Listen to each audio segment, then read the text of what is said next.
For some people to hop on.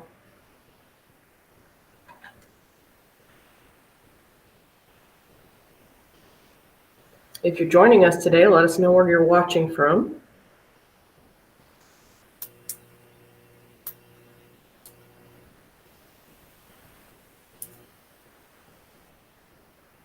Hi, April. From Topeka. Not too far from us.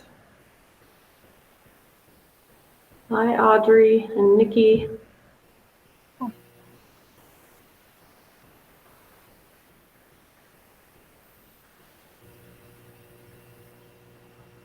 Ben.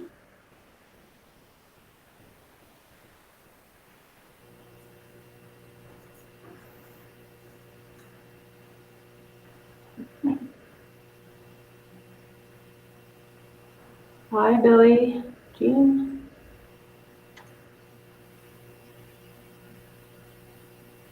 Michigan, Texas, Missouri.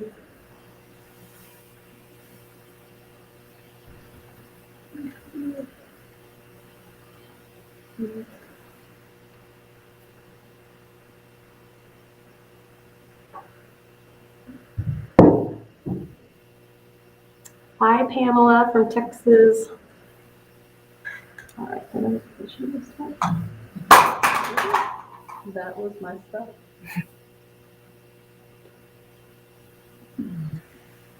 All right, everyone, we're going to go ahead and get started on that note. We have a special guest with us today. Dr. Sterling is with us from Kansas State University. She's from the Horse Unit. She manages it. She is going to talk about broodmare health and the strategies for getting them in foal. Be sure if you have any questions, you get those in the comments.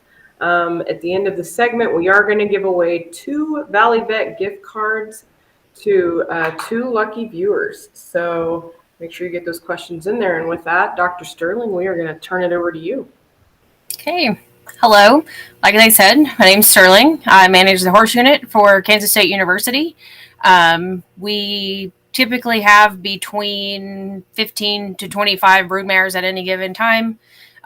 Typically shoot for that 15 to 20 foals a year, and manage school-on stallion that we have, and then several others that typically come in for the breeding season and then go back home after the breeding season. We also work in collaboration with the vet school and breed anywhere from 100 to 125 outside mares that kind of rotate in and out through our facility that the vet school manages and does all of their breeding. So we get pretty busy around here in the springtime, and somehow the breeding season keeps starting earlier and going later. We just had that discussion the other day. I think we started collecting stallions in January this year, and that's not usually something we do around here. We usually are waiting till, most people in Kansas typically breed in May for April babies. So we just keep getting earlier and earlier, though.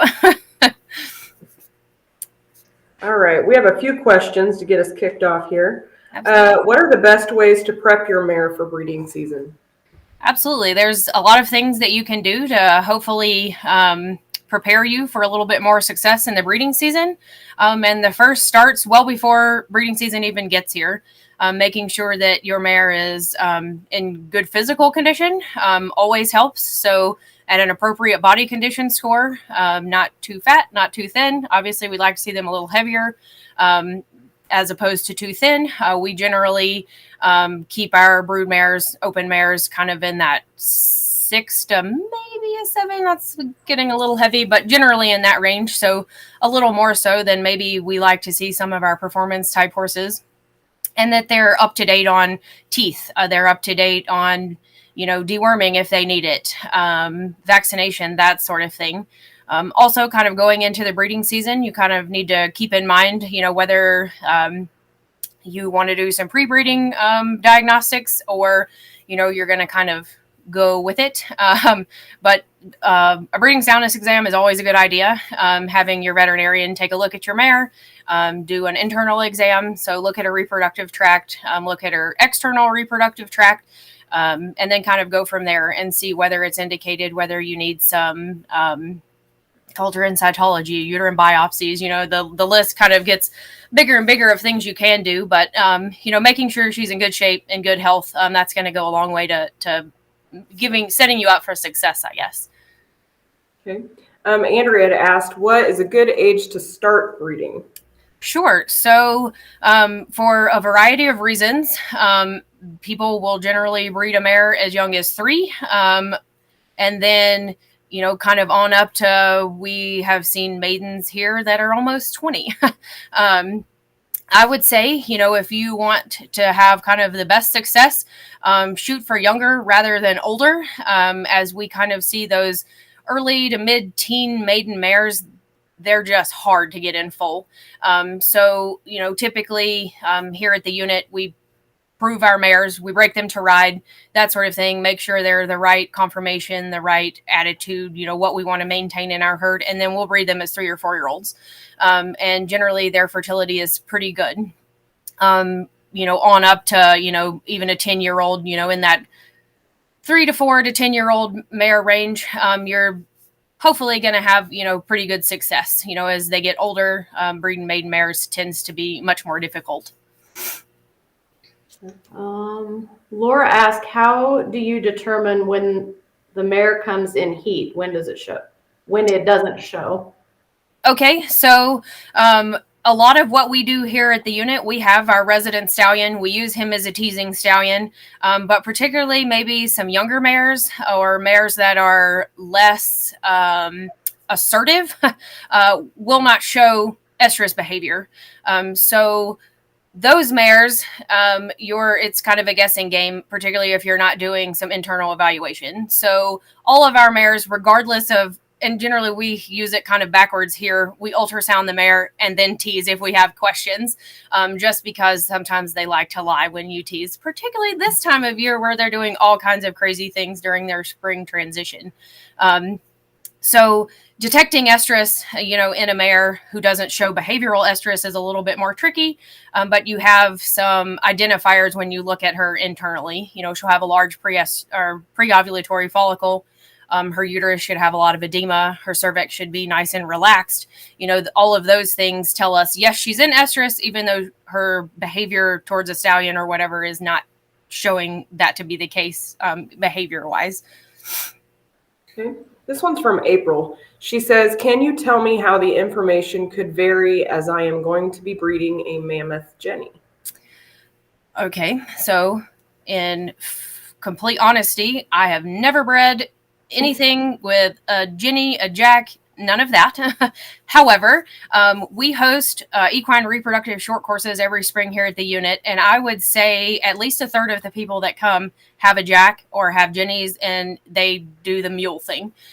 So as we've kind of gotten to know those people, I would say the biggest difference, like a lot of the behavioral, a lot of the internal things are the same. However, behavior towards donkeys and horses together for some reason has always been like, that's always their biggest issue, is getting their mammoth Jack to cover a mare or whatever. And I'm not very familiar with that process, but that tends to be one of the things they always say is a little bit more of an issue when they come and come to our short courses. So sorry, I'm not very much help with the donkeys. All right, Deanne has a question. I have a mare that has been diagnosed with PPID. How would you recommend managing her in preparation for breeding and through her pregnancy? She's had several foals in the past and was diagnosed during the last pregnancy. Okay, so sure. I think that's going to be a lot of working with your veterinarian on medication management. I'm assuming that she's on for those conditions. They can stay on, Percent or whatever of that through their pregnancy.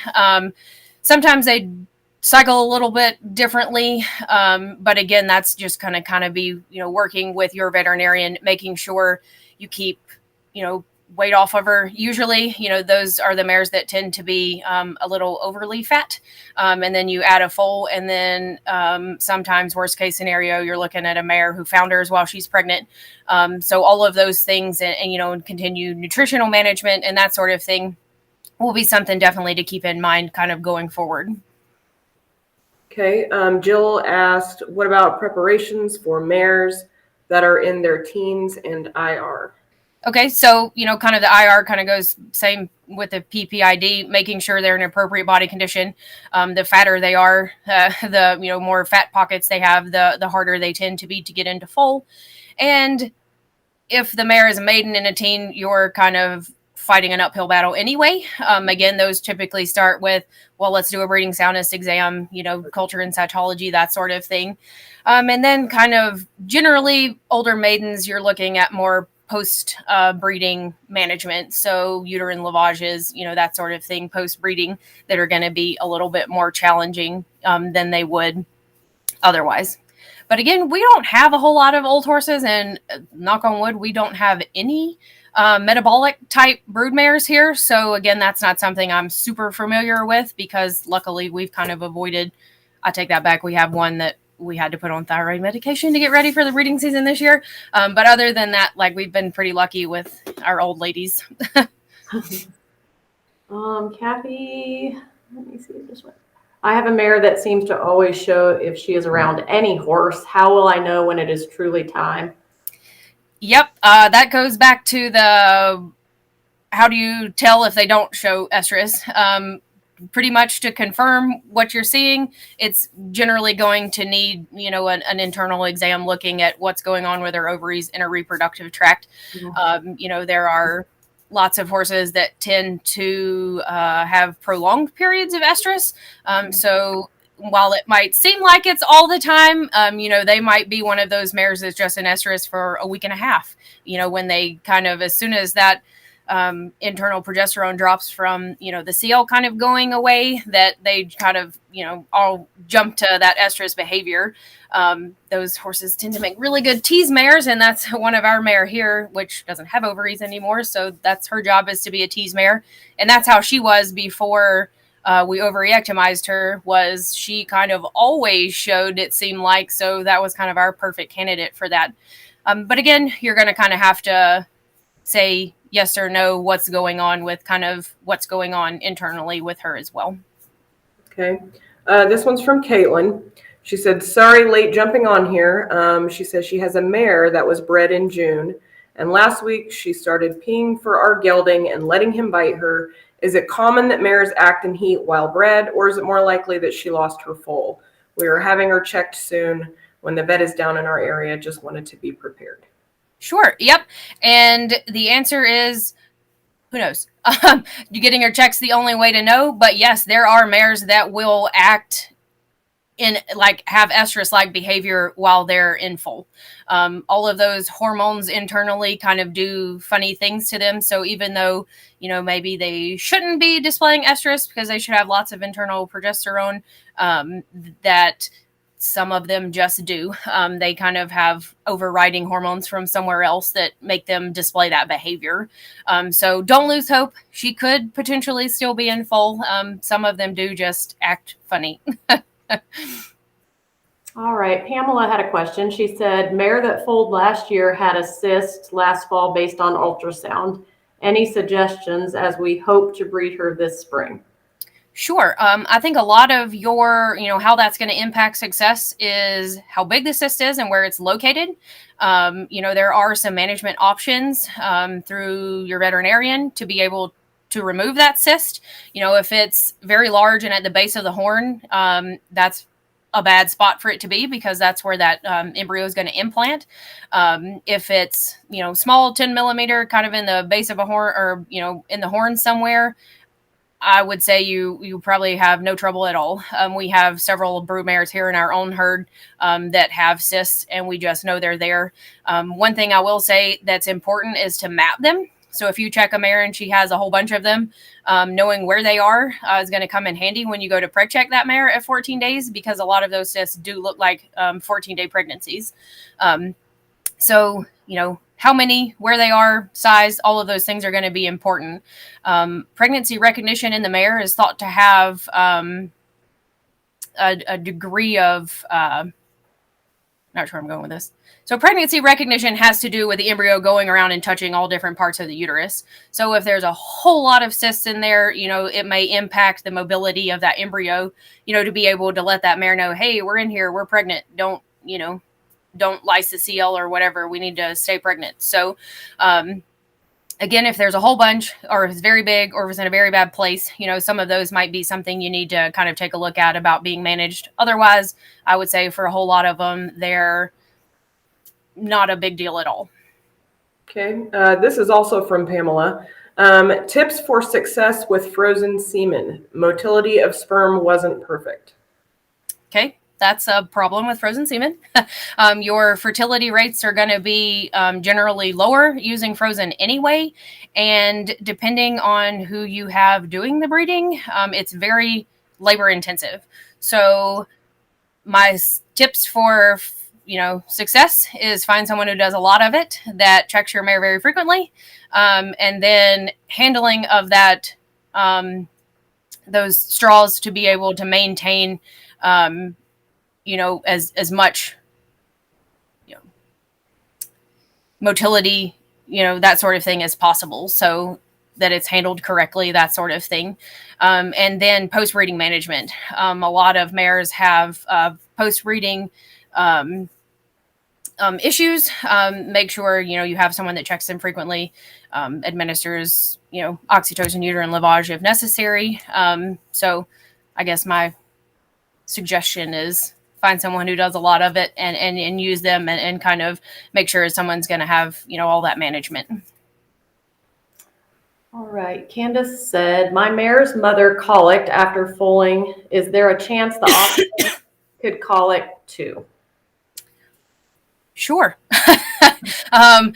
We had one mare, we actually ended up overreactimizing because she colicked after 3 foals, and we said that's enough. Obviously there's something kind of going on with her. She can't tolerate the pain, that sort of thing, that we took her out of our broodmare herd. I will say, I think we've had a daughter or 2 of hers and everything was completely fine. So I don't know that necessarily would be heritable, but obviously something to watch out for any mare, post-foaling is, being uncomfortable, pain management, that sort of thing post-foaling. Okay. This is a question from Neil. Are mares that are prone to ulcers harder to get and keep in foal? So I guess my question or answer to that question would say probably it depends. Maybe not necessarily the ulcers in general cause them to be harder to get in foal, but horses that are prone to ulcers also tend to be a little higher stressed than maybe some of the others, and some of that, stereotypical behavior or, their just innate stress level could impact their ability to conceive and to stay in foal. All right. At what age do you typically stop breeding your brood mares? Well, they generally tell us when they're done. I say we had a 26-year-old mare foal last year, and I know that there are several people in the area here that have had mares that have foals after they're 30. I would say that's pretty rare, but generally they let us know. A pregnant uterus is a happy uterus.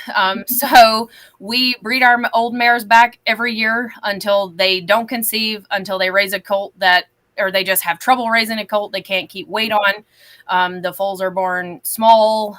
Maybe there's some uterine insufficiencies kind of during the pregnancy. They generally tell us. I would say usually when they're done, they just don't breed back.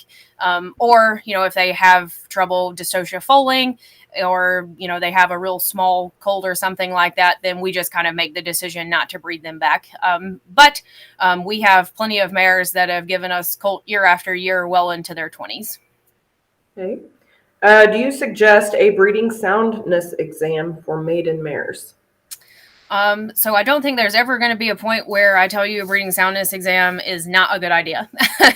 A lot of people kind of come to us, they want to save a little money.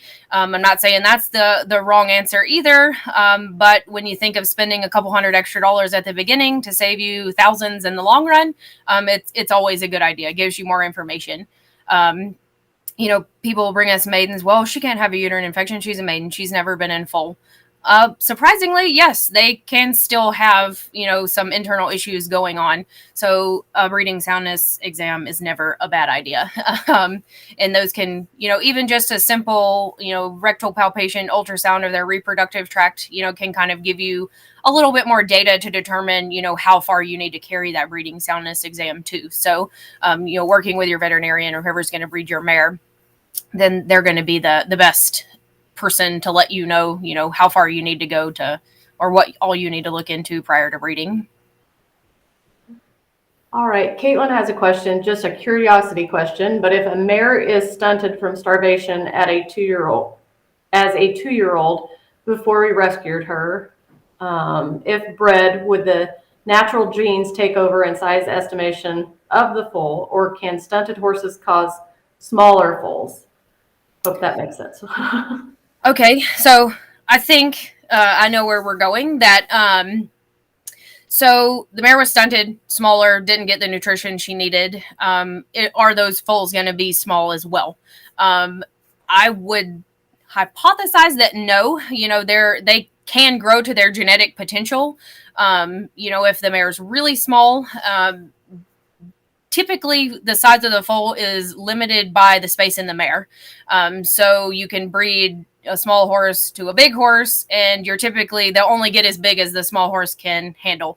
However, once they're born, adequate nutrition and everything for the mare and foal, they have the potential to grow to their genetic potential anyway. So even though the mare kind of had her genetic potential tamped down, she still has the ability to pass those genes on. And as long as she's fed adequately, the colt's fed adequately, it should be able to reach its genetic potential as well.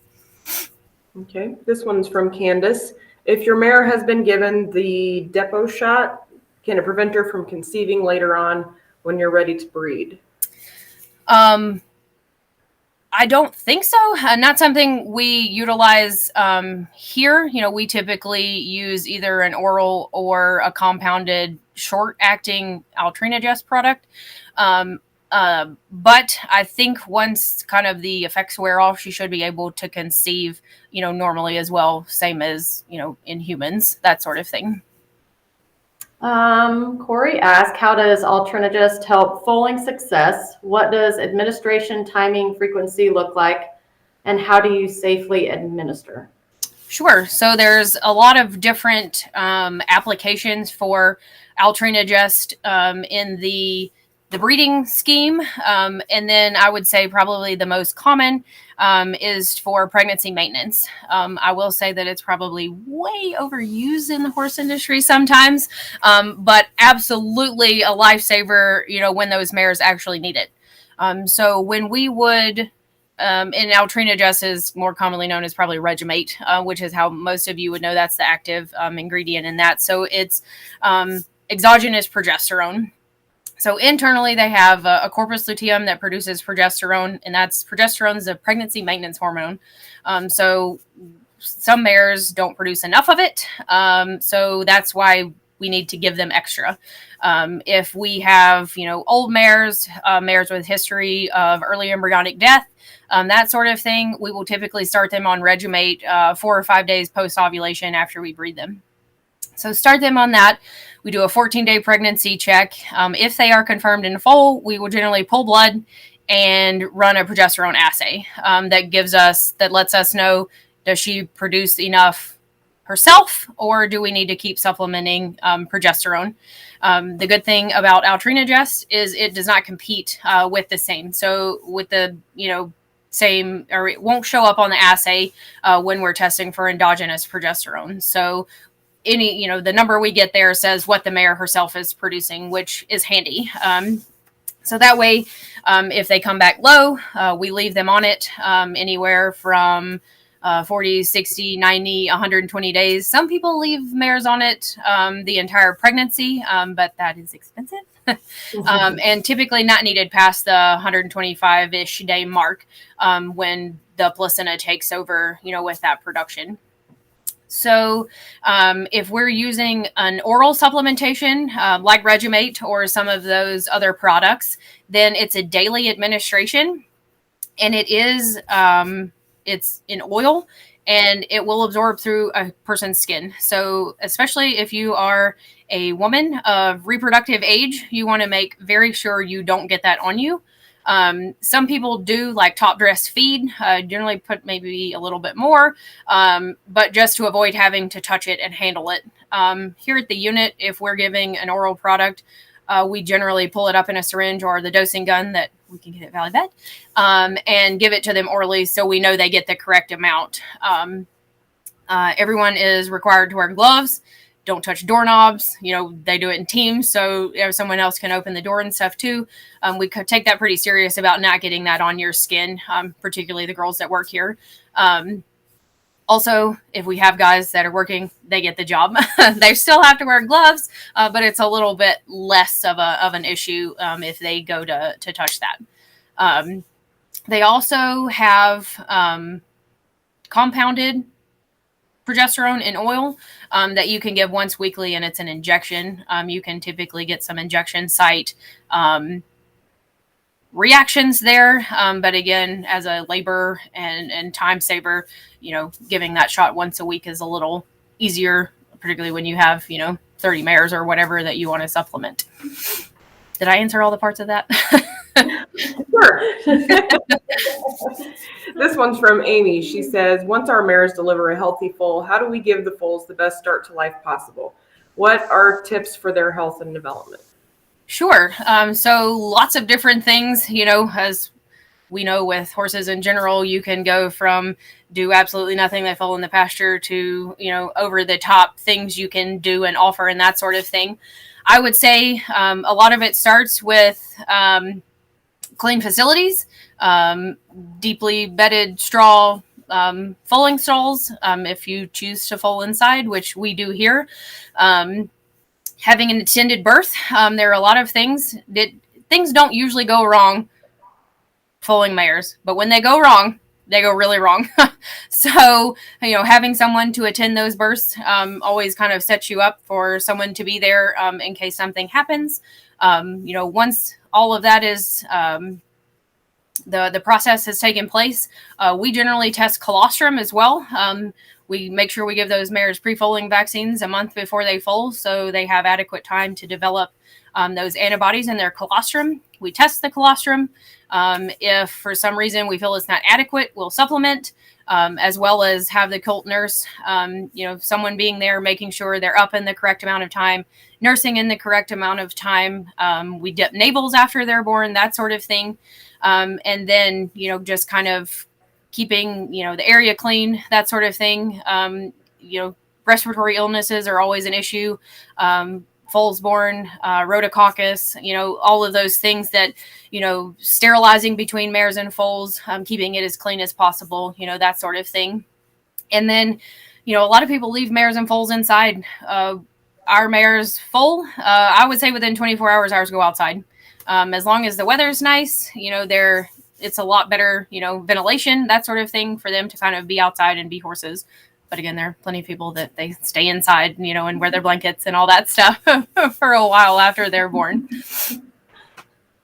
John had a question. If you have to use Reginate during one pregnancy, will the mare always require it in future pregnancies? Sure. So the answer is maybe. Again, I would always suggest, it's well worth the $50 to $75 to do that progesterone assay at that 14-day pregnancy mark, and that'll let you know whether that mare has adequate internal progesterone production or not. I would say generally, particularly as the mares get older, if they start to require progesterone, they're probably going to require progesterone each subsequent pregnancy. But, younger mares, maybe there's a fluke something, I think it's always kind of worth that testing. Okay, this one's from Amy. What are top foaling challenges that we might need to be watchful of? And when is it time to step in and help with delivery? Sure. So, we always follow the 1, 2, 3 rule here. The water breaks, the colt should be out within an hour. It should stand within 2 hours, or yes, nurse within 3, 2. I don't know. And now I'm getting myself all confused. I don't do as much with the foaling stuff as I do the breeding stuff. I'm like, oh, great, a baby. I'll see you in 7 days when we go to check the mare again. But yeah, being there, we do foal out mares for outside customers as well, too. And I typically foal those out. So I guess I have to do that part. But, being there, once the water breaks, you're on a countdown, that the foal should be all the way out. If you... sometimes we'll go in and check if we're not sure if position is correct, but for the most part, we kind of leave them alone because we also have mares that foal outside. They trick the students, or they. So we want to make sure they can do everything outside themselves. So we probably don't step in until it's necessary that we step in. Nothing to say, oh yeah, there we go. I'm like, I don't think it has to be there out in an hour. That should be out way before an hour. And then I got myself all confused, but thanks, whoever helped me out there. Once that water breaks, you're on a clock. If you can see a nose and no feet, that's a problem. If you can see 1 foot, that might not necessarily be a problem. The other one might be right behind it. But kind of checking, that position is never wrong. And then, the mare gets really tired. It's malpositioned. Those are always times to step in. The colt's really big. She can't kind of get that, final push out, whatever. It's shoulder locked, it's hip locked. You found her and you're not sure how long she's been in foal or how long she's been in labor. All of those things are really important to kind of keep in mind. I will say that typically it's not that big of a deal to kind of step in, a little sooner than you might think you need to. But again, here we kind of wait until we're kind of sure that, it's not getting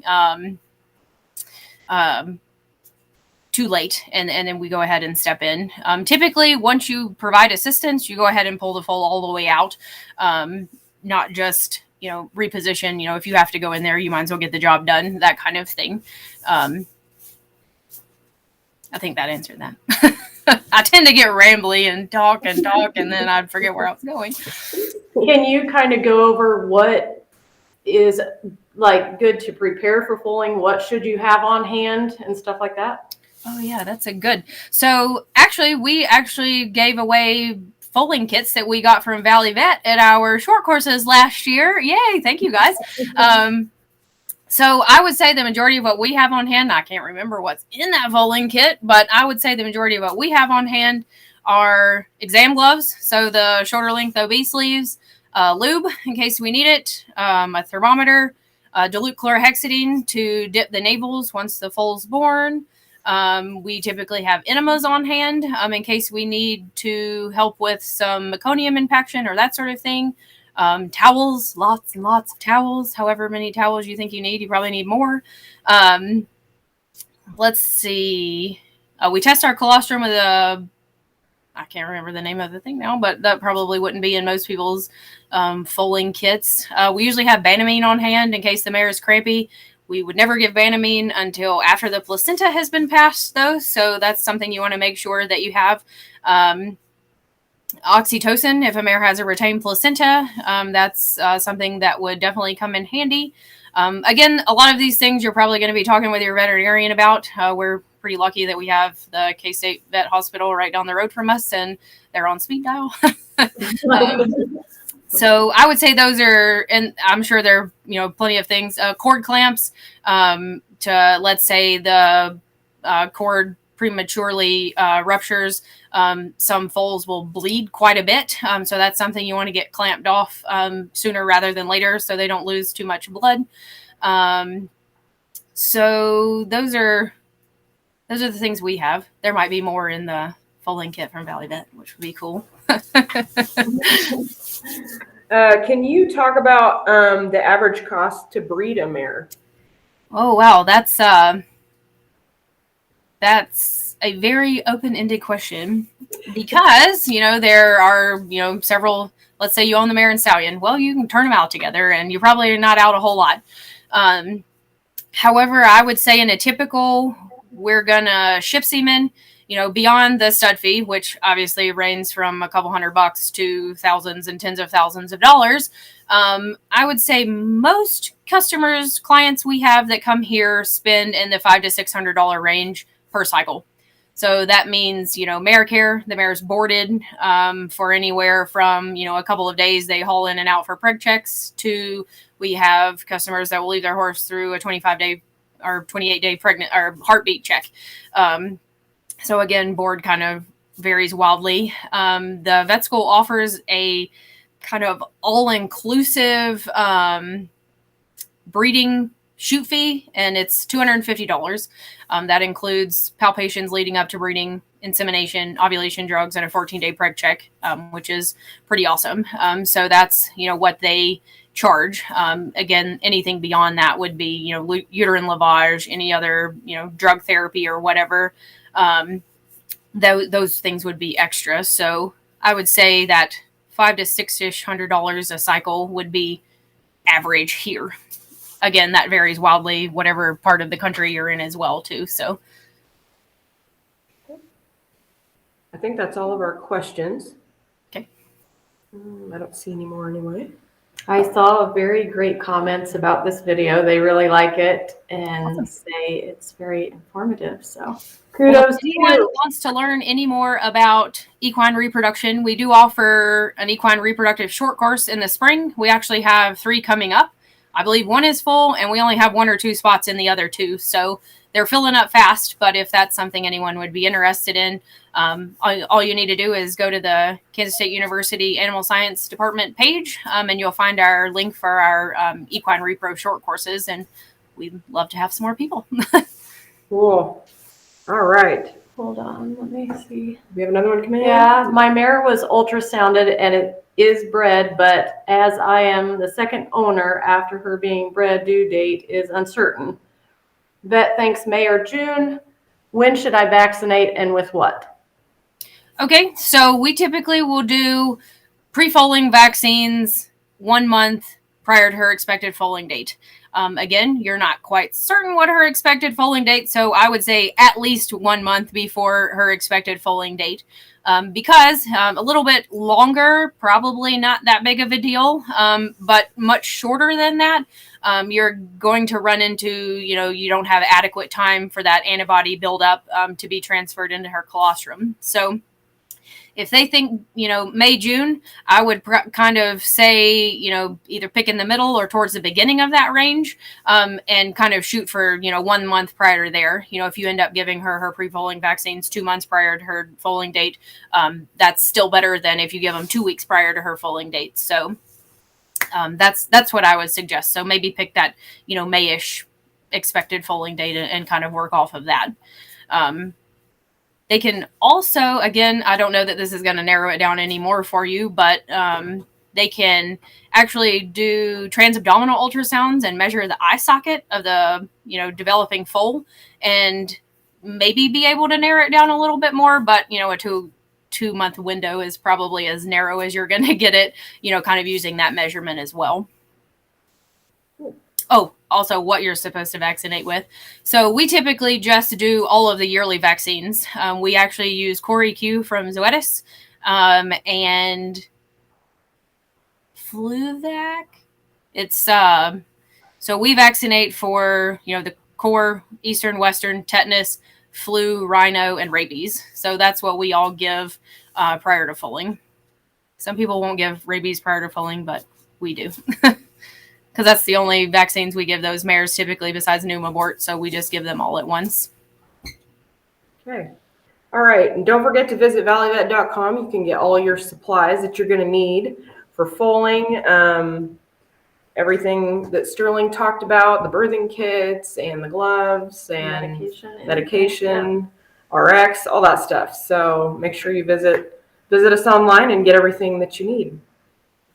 Right. We want to draw winners? Yeah. Let's draw I think winners. So we have 2 gift cards, 2 $10 gift cards we're going to go ahead and draw winners for now. So the first winner is Laura Allen. Woo-hoo. Congratulations. And the second winner is Deanne Mayer. Woo! Congratulations. All right, Sterling, we want to thank you so much for joining us.